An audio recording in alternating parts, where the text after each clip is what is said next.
Quero convidar você a abrir a palavra do Senhor nosso Deus na carta de Paulo aos Efésios, capítulo 6, nós vamos ler do versículo 10 ao versículo de número 20.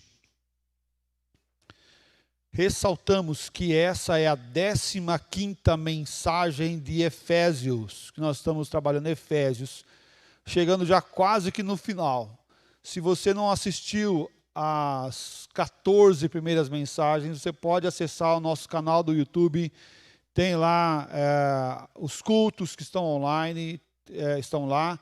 Também tem, nos últimos meses, o nosso irmão Gilberto tem feito o recorte da mensagem e você pode assistir apenas a mensagem também. Então diz assim a palavra do nosso Deus, estarei lendo os versículos pares e a igreja os versículos ímpares. Quanto ao mais, sede fortalecidos no Senhor e na força do seu poder.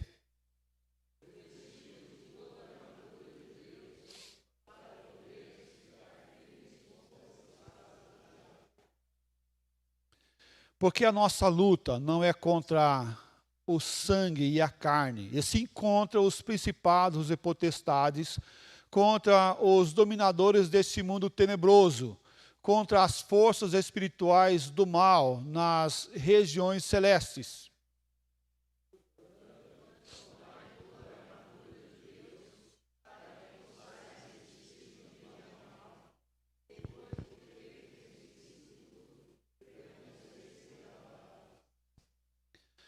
Estai, pois, firmes, cingindo-vos com a verdade e revestindo-vos da couraça da justiça.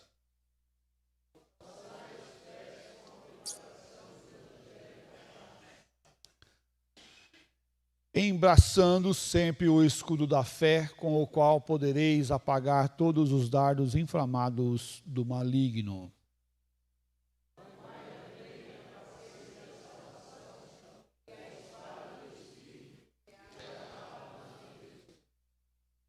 Com toda a oração e súplica, orando em todo o tempo, no Espírito, e para isso vigiando com toda a perseverança e súplica por todos os santos.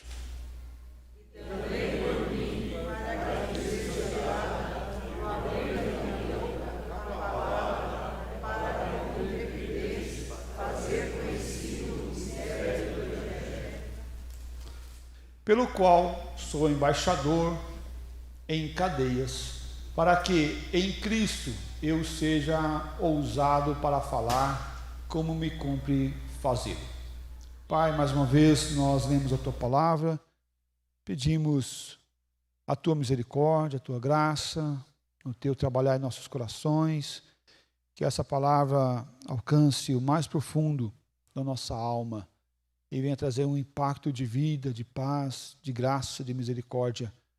Que essa palavra venha encontrar o nosso coração sedento para ouvi-la em nome do Senhor Jesus Cristo. Assim, ó Pai, nós oramos e pedimos em nome de Cristo fazemos. Amém, ó Pai. Meus amados, Efésios é um livro muito interessante e importante para a igreja no passado e para a igreja hoje. É um dos livros que, se ficasse esse livro, daria para nós mantermos uma igreja sadia e firme na palavra do Senhor nosso Deus. É uma base, uma certeza da fé e da convicção das coisas da igreja, da vivência da igreja e da vida diária e cotidiana. O apóstolo Paulo está trazendo conceitos importantíssimos para nós, no nosso tempo, como era para o tempo deles também. E algumas coisas mexem com a gente, com os presbiterianos, por exemplo, né? Algumas daqui de Efésios, o presbiteriano olha e fala assim, Jesus da glória, tem misericórdia de nós, né? Como que vamos olhar isso e ver e observar tudo que está aqui?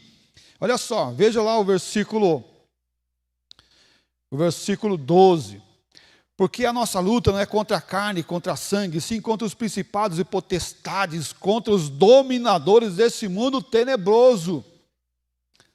Eu já contra as forças espirituais do mal nas regiões celestiais. Eu já encontrei pessoas que olham o mapa mundi e vai olhar e vai fazer uma separação geográfica nas regiões celestiais e vai fazer uma ideia de possessões demoníacas e olhando todo um contexto e uma ideia de mundo espiritual. Como eu já conversei com pessoas que não creem que existe um mundo espiritual, nem o diabo, nem o inferno. Meus amados, nós devemos olhar e ver que o mundo espiritual, ele existe. O mundo espiritual existe, não é uma ficção o mundo espiritual. Muitos acham que a guerra espiritual não existe, é apenas uma história, uma força de domínio de classe, uma ação que o homem criou para criar um fio de controle sobre a sociedade, sobre as pessoas.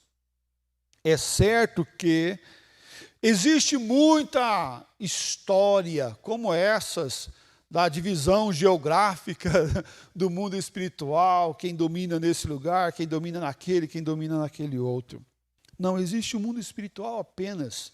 E apenas devemos entender que o mundo espiritual está à nossa volta e que isso não é uma ficção, mas existe uma batalha espiritual sendo travada constantemente. Constantemente. Não é porque nós não vemos o nosso inimigo que ele não existe. Nós não vemos o mundo espiritual, nós não vemos os anjos, nós não vemos o diabo, nós não vemos os anjos do diabo, nós não vemos, mas não é porque nós não vemos que ele não existe. Ele existe e está à nossa volta. E por isso que ele fala, olha, nós estamos numa luta espiritual, e nessa luta espiritual existe aqui uma forma de lutarmos. Não é com a nossa força, com os nossos músculos físicos que vamos vencer essa batalha. As armas convencionais não nos podem dar a vitória nessa guerra que é espiritual. E o pior é quando nós achamos que ela não existe, ela vai estar sobre nós, mesmo pensando nós que ela não existe. Não é porque nós não cremos nela, é que ela não deixa de existir, que ela vai deixar de existir. Pelo contrário, nós não crendo ou não crendo, ela está sobre nós. A mesma coisa de Deus. Tem pessoas que creem que Deus não existe. Mas porque eu creio que Deus não existe, ele vai deixar de existir? Claro que não. Deus existe sempre e sempre vai existir. É uma primícia do Evangelho do Senhor Jesus Cristo. Ah, mas isso é você que está falando. É beleza, eu que estou falando, a palavra de Deus o diz. E você crê ou não crê, se você quiser ou não quiser. Ou melhor, se o Espírito Santo tocar no teu coração, você vai crer. Se não tocar, você não vai crer. E oro para que o Espírito Santo toque no teu coração, para que você possa crer no Senhor Deus como teu todo-poderoso, Deus todo-poderoso sobre a sua vida.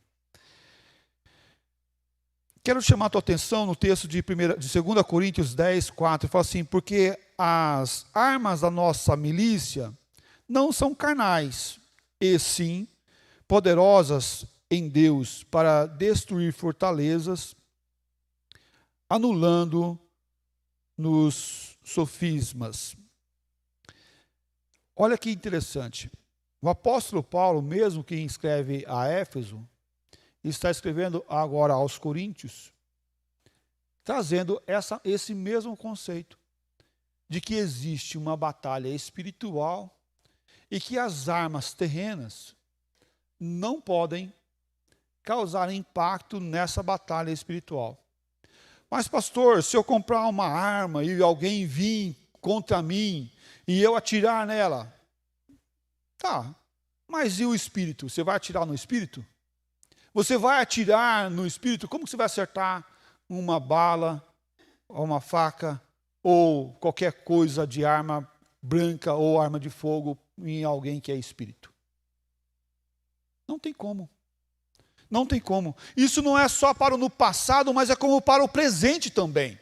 Isso já valia no passado, vale hoje, vai valer para os nossos netos e tataranetos, porque essa é uma verdade absoluta do Senhor. Então, como vencer uma batalha espiritual. Como vencer uma batalha espiritual é o nosso tema, uma guerra espiritual é o nosso tema. Em primeiro lugar, é preciso o poder de Deus. Em primeiro lugar, é preciso o poder de Deus, do poder de Deus. Sem o poder de Deus, nós não vamos vencer essa batalha espiritual. Pelo contrário, vamos ficar na nossa incredulidade. Efésios 6:10 fala assim: quanto ao mais, ele está dizendo, portanto, sede fortalecidos no poder e na força do seu poder. Sede fortalecidos no poder e na força do seu poder. Não podemos, de forma nenhuma, entrar em uma batalha espiritual sem a força de Deus. No poder de Deus, o poder de Deus é fundamental para a nossa vida e para a nossa jornada. Lutarmos uma luta espiritual da forma correta é importantíssimo, mas sabendo que não é pela nossa força, porque não é contra a carne ou contra a sangue, entender quem é o nosso adversário, entender quem está atrás daquilo que vem contra nós. É importantíssimo, porque a nossa luta não é contra a carne ou contra a sangue, mas sim contra os principados e potestades desse mundo tenebroso. Mas eu luto contra isso com a força de Deus, e não com a minha força, e não com a sua força. Com a força do poder do Senhor. É necessário um revestimento do poder de Deus. Só podemos lutar essa batalha espiritual com a força espiritual. Sem a autoridade espiritual seremos humilhados e envergonhados. Sem a força espiritual seremos humilhados e envergonhados. Os discípulos entenderam um pouquinho mais disso em Lucas capítulo 9, versículo 40. Roguei aos teus discípulos que o expulsassem, mas eles não puderam. Por quê? Por que será? Estavam assim com Jesus, andavam lado a lado, estava juntinho com o mestre. Por que que essa pessoa chegou para Jesus e pediu relatando que tinha pedido para os discípulos expulsar o demônio que estava em uma pessoa, e ali esses não puderam expulsar? Jesus estava na montanha antes, orando, no momento da transfiguração. Alguns discípulos seguiram a Jesus, alguns ficaram no pé da montanha. Fazendo o quê? Discutindo teologia com os fariseus que lá estavam. Batendo um papo teológico, discutindo teologia, fazendo um debate teológico. E estavam ali disputando com alguns teólogos da época. Jesus foi orar, teve uma experiência fantástica, desce do monte e aqui chega essa pessoa falando para eles.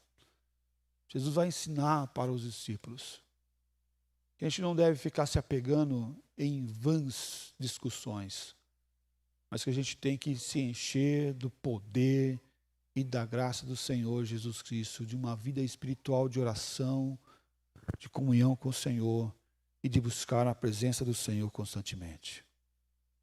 Para quê?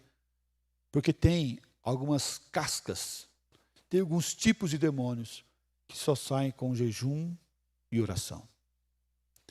Meus amados, entender que existe uma luta espiritual e que no nosso tempo essa luta espiritual está batendo a nossa porta constantemente, com ideias e filosofias vindo do inferno para acabar com as famílias, com as casas, com os lares, com ideologia de gênero, com pensamentos pecaminosos, com o meu corpo e minhas regras, a minha forma de pensar, as minhas atitudes, os meus preceitos, dos meus conceitos. Da minha vida mando eu, do eu sobressaindo, vindo ressaltar na nossa vida constantemente isso. Isso está sendo ensinado para os nossos filhos, para os filhos que estão em escolas, para as crianças que estão nas escolas. Constantemente. Devemos entender que estamos vivendo não apenas um tempo de polarização política, mas um tempo que a espiritualidade está sendo colocada em xeque. O quão nós defendemos a palavra do Senhor nosso Deus, o quão estamos combatendo o que vem contra nós e contra a palavra do Senhor Jesus Cristo. A nossa luta, sim, é contra os principados e demônios que estão à nossa volta, mas agindo pessoas para influenciar, para quebrantar e para mudar corações dos nossos filhos. Dos nossos filhos. Meus amados, nós não podemos abrir mão da palavra do Senhor, de lutar essa luta espiritualmente com oração, com determinação e com busca da palavra do Senhor nosso Deus, mas com autoridade daquele que conhece o Senhor Jesus Cristo, daquele que conhece a palavra do Senhor, daquele que tem intimidade com o Senhor e tem autoridade para dizer e para professar a sua fé com autoridade. Atos dos Apóstolos, capítulo 19, versículo 13 a 16, nos narra uma história aonde aqueles que apenas tinham ouvido a falar do Deus de Paulo e vai se intrometer numa vida espiritual sem autoridade. E ele diz assim: e alguns judeus, percebe que esses judeus, ele está qualificado aqui, exorcistas ambulantes.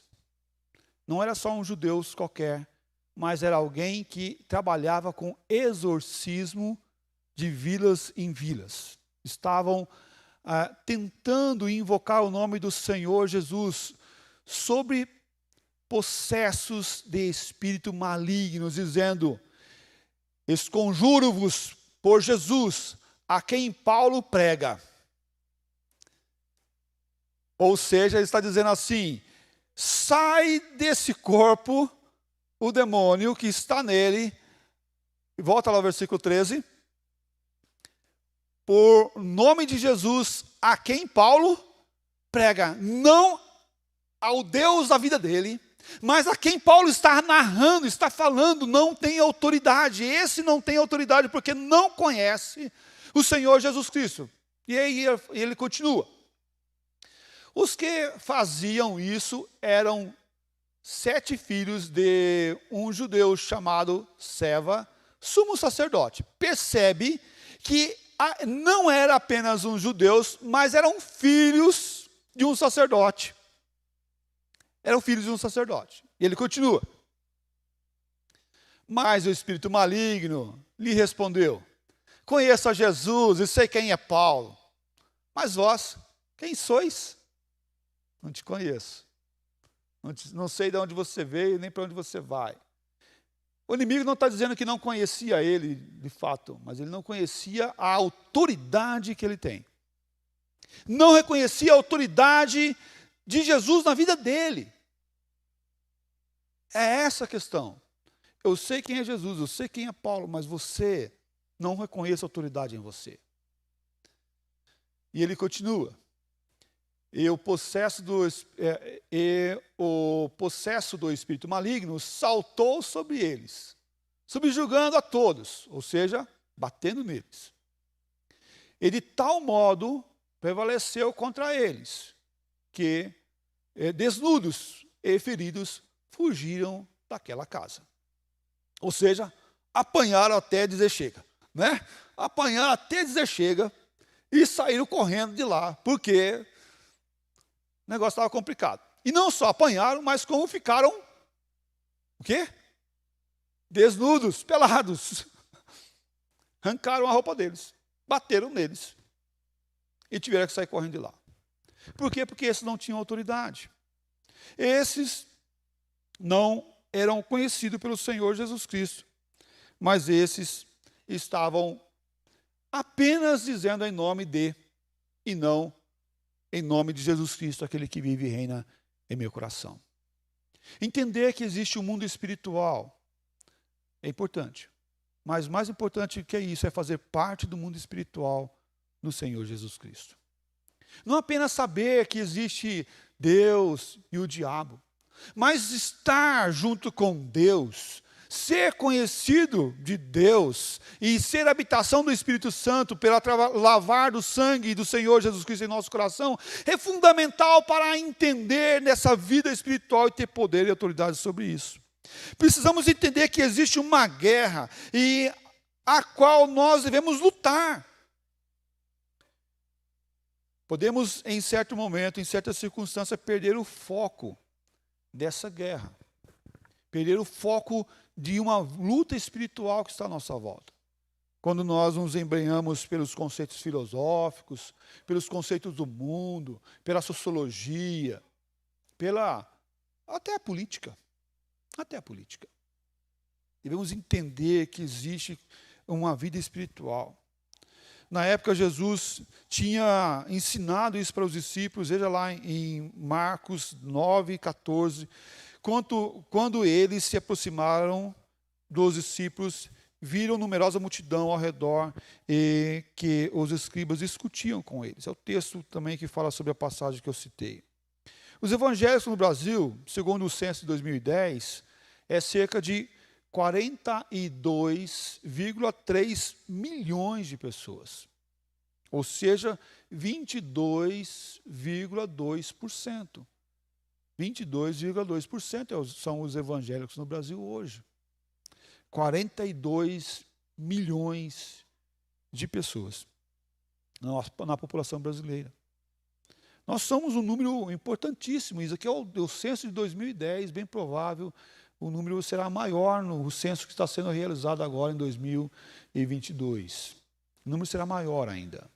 Porque de 2010 até agora passaram-se 12 anos. Temos uma expansão muito grande sobre a Terra. Mas, se nós formos olhar muito bem claro, essa expansão grande, ela é rasa. Ela é de pessoas que não lutam espiritualmente, que não batalham espiritualmente, que aceitam tudo e que está tudo bem, está tudo bem, está tudo bem à nossa volta. Meus amados irmãos, devemos entender que essa expansão, ela deve ser grande sim, mas ela deve se aprofundar. E não como um rio que recebe a areia da sua encosta e agora se torna um rio raso, mas longo. Nós devemos entender que esse mundo espiritual existe, nos aprofundar na palavra e no poder do doce Santo Espírito sobre as nossas vidas. Esse evangelho deve impactar cada dia mais. O que está fazendo esses 42 milhões de pessoas? O que esses 22% de população evangélica está fazendo para mudar, impactar a vida desse país? Nas escolas, nós estamos aceitando tudo. Nós estamos aceitando que ensina qualquer coisa para os nossos filhos. Nós estamos investigando o que está sendo falado e ensinado. Não apenas no trabalho, em qualquer lugar, mas é muito mais fácil nós nos acovardarmos e nos fecharmos em nosso mundo, em nossa igreja, e não anunciar a verdade de salvação e aceitar tudo que o mundo está querendo nos empurrar goela abaixo. Nós estamos num mundo democrático, é verdade. Mas o mundo democrático não quer dizer que nós devemos aceitar tudo. Devemos sim anunciar a verdade com autoridade, aceitando a palavra do Senhor nosso Deus como única regra de fé e prática para cada um de nós. O versículo 11 fala assim: revesti-vos de toda a armadura de Deus, para que podeis ficar firmes contra as ciladas do diabo.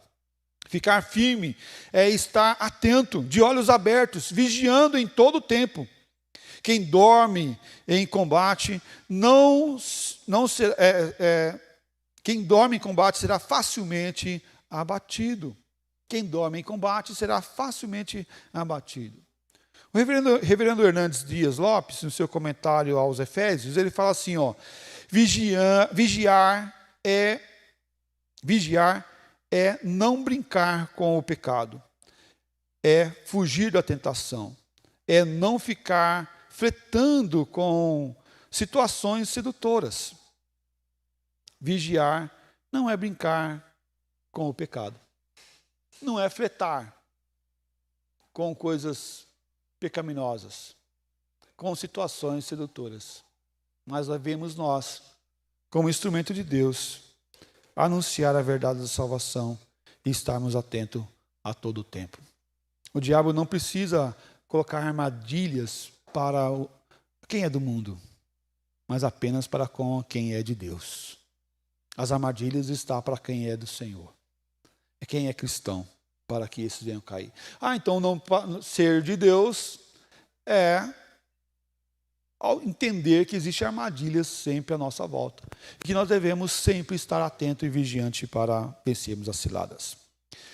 Como vencer uma guerra espiritual? Em segundo lugar, utilizar as ferramentas certas. Utilizar as ferramentas certas. Olha só o versículo 11 e 13. Revesti-vos de toda a armadura de Deus, para que poderes ficar firmes contra as ciladas do diabo. Portanto, tomai toda a armadura de Deus, para que possais resistir ao dia mau. E depois de ter vencido tudo, permanecei inabaláveis. Paulo aqui cita 7 peças da armadura. 7 é o número da perfeição. 7 é o número da perfeição. É necessário utilizar toda a armadura de Deus sem deixar nenhuma brecha para ser atacado, ou para receber ataque, ou para ser abatido. Aqui vemos uma ordem para utilizar a armadura. Aqui nós vemos uma ordem clara. Portanto, tomai toda a armadura de Deus, revesti-vos de toda a armadura de Deus. Aqui nos versículos 11 e 13 fala de forma muito clara que devemos assim tomar essa armadura e andar com ela. Nós devemos entender que o cristão, ele é quem veste essa armadura constantemente, porque o ataque do inimigo virá na hora que nós menos imaginamos. Os grandes ataques, os ferozes ataques, é quando o inimigo está desatento. É quando o inimigo não está prestando atenção. Aí é mais fácil de abater aquele inimigo. É o que nós chamamos na guerra do elemento surpresa. O elemento surpresa. Entender isso é fundamental para a nossa vida de combate e de uma vida espiritual. O apóstolo Paulo, quando ele escreve ao seu filho Timóteo, ele fala assim: nenhum soldado em serviço se envolve em negócios dessa vida, porque o seu objetivo é satisfazer aquele que o arregimentou. A verdade do Senhor está sobre nós para nós nos fazer como soldados numa guerra espiritual. E essa guerra espiritual é entender que ela é constante e permanente. E por isso ele fala que não devemos envolver em outras coisas, em coisas menores. Mas pastor, eu trabalho. Sim, o teu trabalho é uma vida espiritual. No teu trabalho existe uma luta espiritual. Você não é apenas um guerreiro do Senhor na igreja. Pelo contrário, na igreja é onde nós temos menos combate.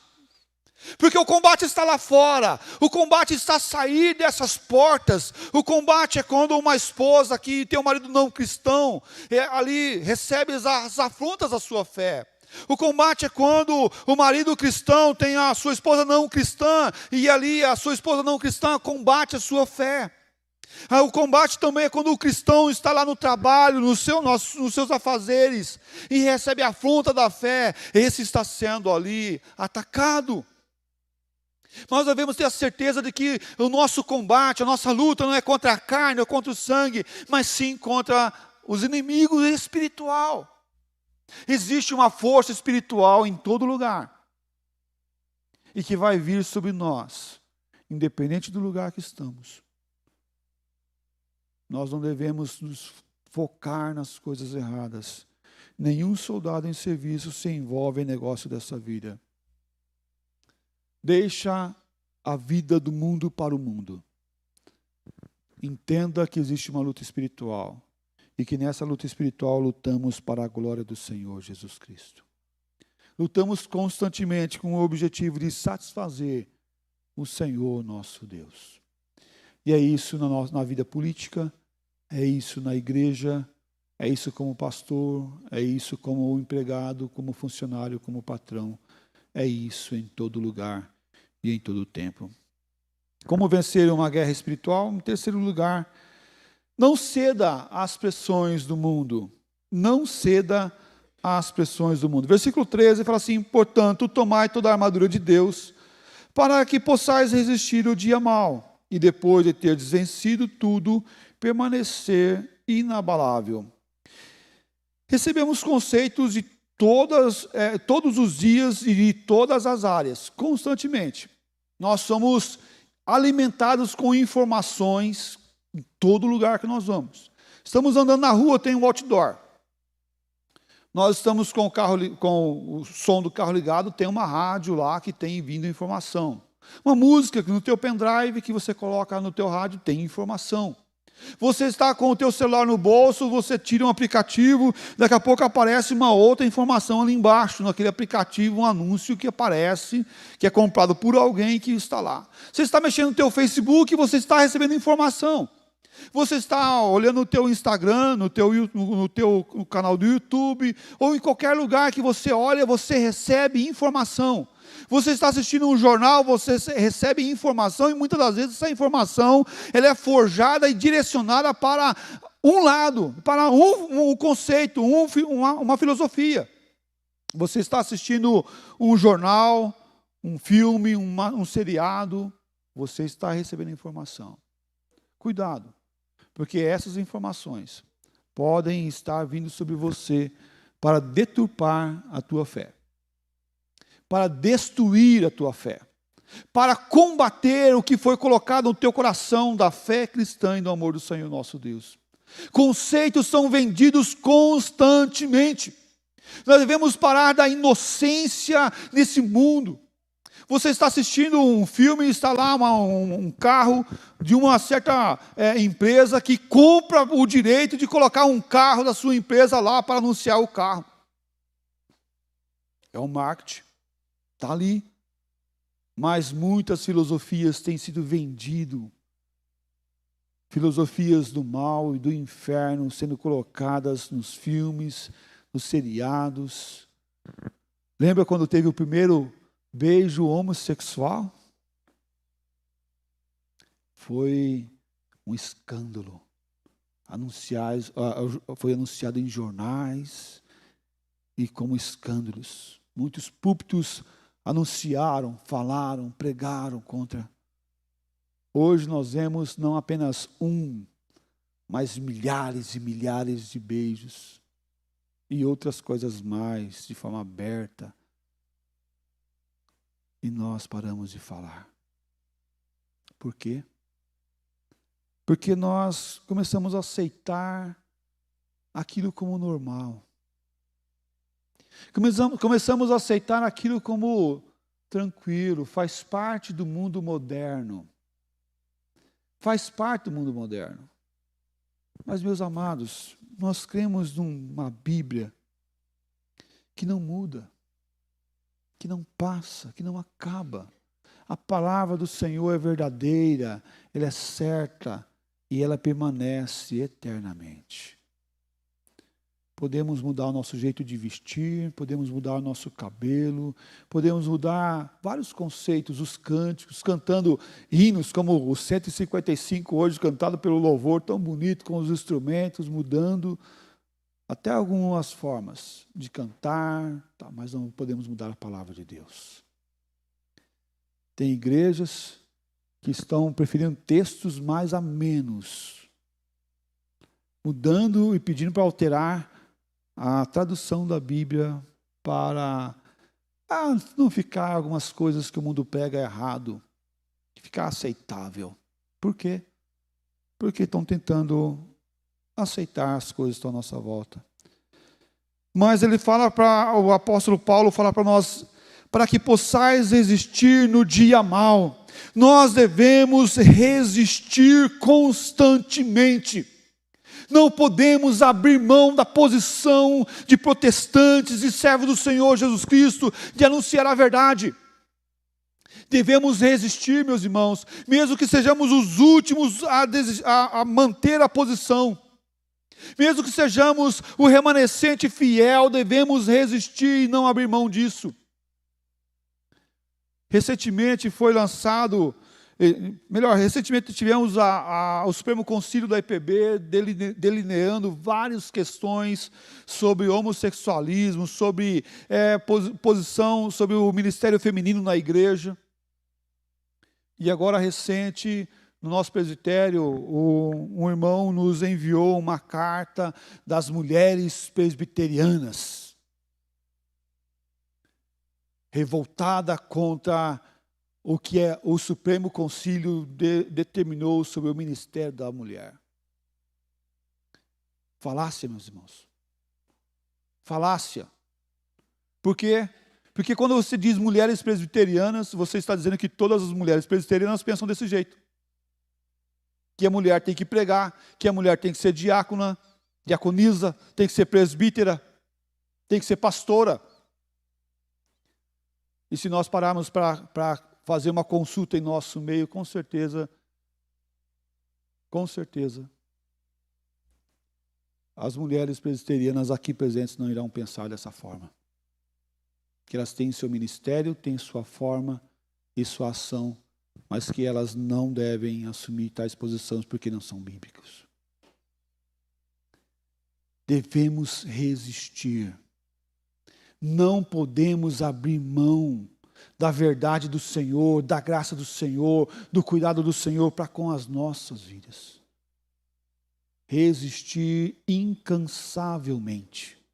Resista, não recue, mas permaneça, mantenha a posição. Pelo contrário, avance no Evangelho, avance o Evangelho do Senhor Jesus Cristo, alcançando as nações, alcançando os povos, alcançando o nosso vizinho, alcançando as pessoas que estão à nossa volta. Leve o Evangelho de esperança, porque é esse Evangelho de esperança que enche o nosso coração.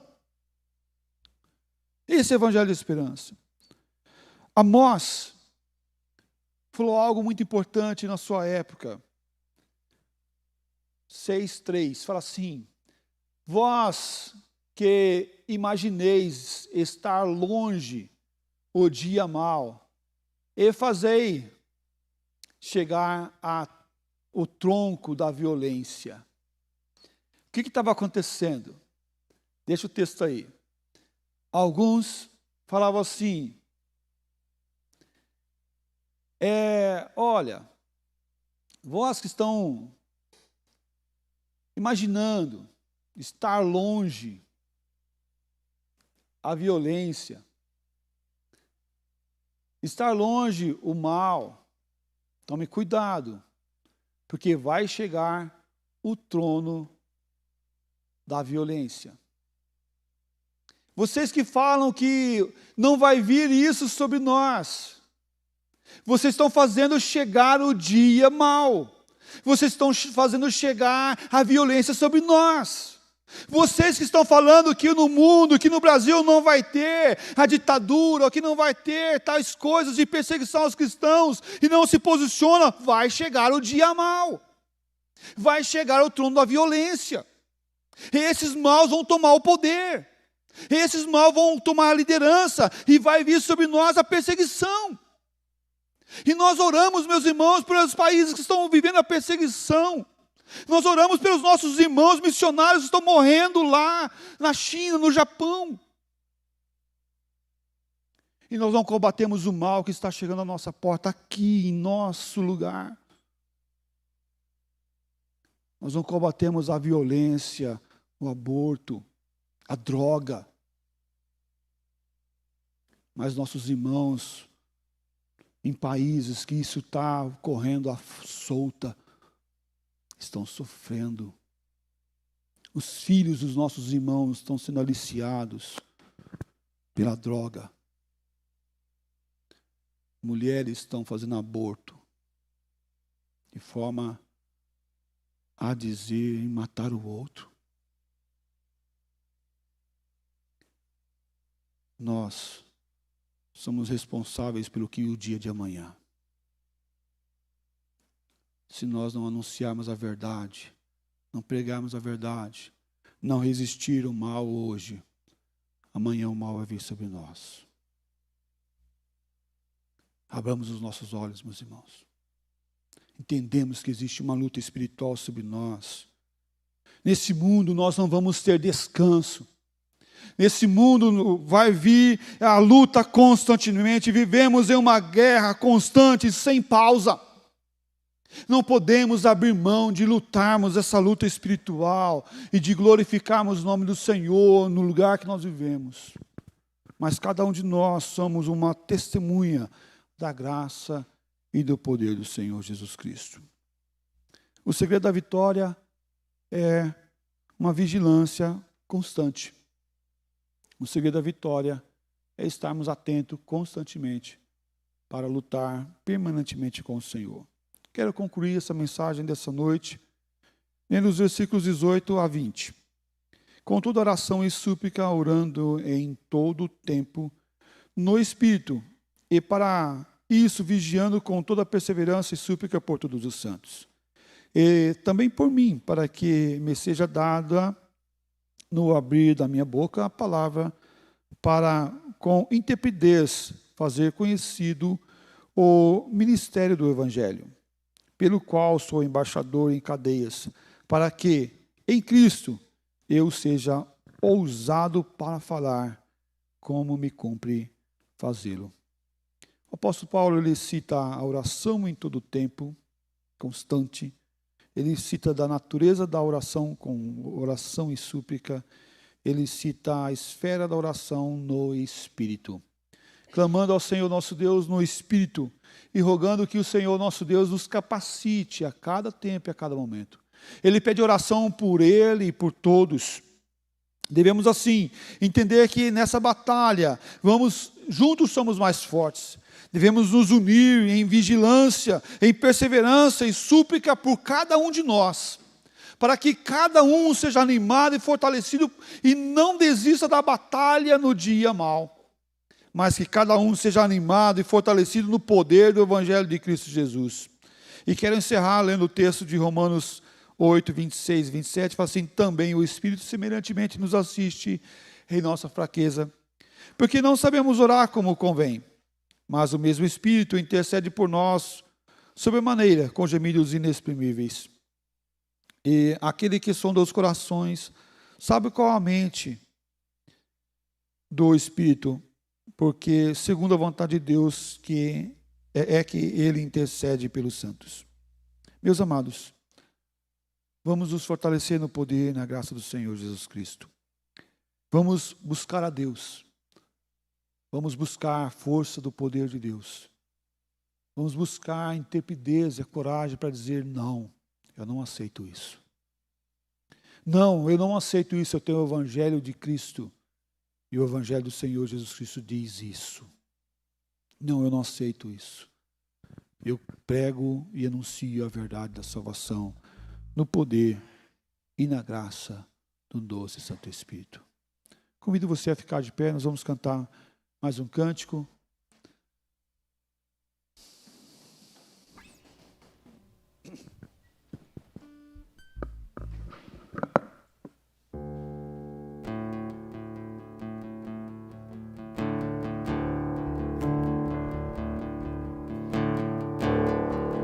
Quando o coração estiver aflito,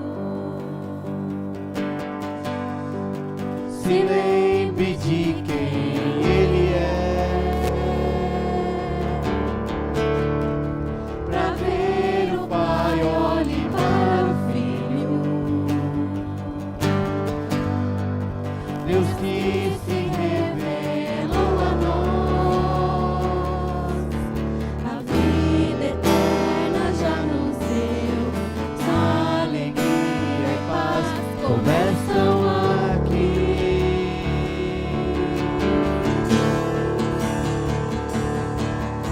Pra si um povo escolher, andemos para o encontrar.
Ó Pai, queremos agradecer porque o Senhor nos dá o privilégio de levarmos a palavra de salvação, de exaltarmos o Senhor com as nossas vidas, com o nosso falar, com a experiência que cada um dá, cada um de nós a viver o seu amor, a sua graça, o seu perdão, o seu cuidado, ó Pai, permanentemente sobre nós. Quero, ó Pai, aqui interceder, ó Pai, por cada irmão, cada irmã que tem batalhado, tem lutado constantemente. Pai, que eu quero pedir para aqueles que estão abatidos, estão feridos, que no processo da caminhada estão sentindo dor, tristeza, cansaço, Pai. Cansaço tal que bate no nosso coração que em momentos que a gente não consegue nem orar direito. Pai, anima esses irmãos. Cura, Pai, as feridas. Sara, Pai, cada um. Que o Senhor, Pai, esteja colocando de pé esses irmãos e irmãs. Que o poder da graça e a graça do poder de Deus venha sobre cada um para animá-los e fortalecê-los e sarar as feridas. Pai, que Deus, eu quero rogar por aqueles que estão acovardados. Pararam de lutar e começaram a aceitar o mundo chegar à porta. Começaram a aceitar os filhos serem ensinados com vãs filosofias. Começaram a aceitar mentiras como verdades. Pai querido, desperta esse irmão, desperta essa irmã, que eles entendam que existe uma luta espiritual por trás desses conceitos, por trás dessas mentiras anunciadas como verdades. Ó Deus, que sejamos embaixadores da verdade, da graça e do poder do Senhor Jesus Cristo constantemente. Nos faz, ó Pai, servos, obedientes à Tua palavra e ao Teu querer. Desperta-nos, ó Pai, como instrumento nas Suas mãos, em nome do Senhor Jesus Cristo.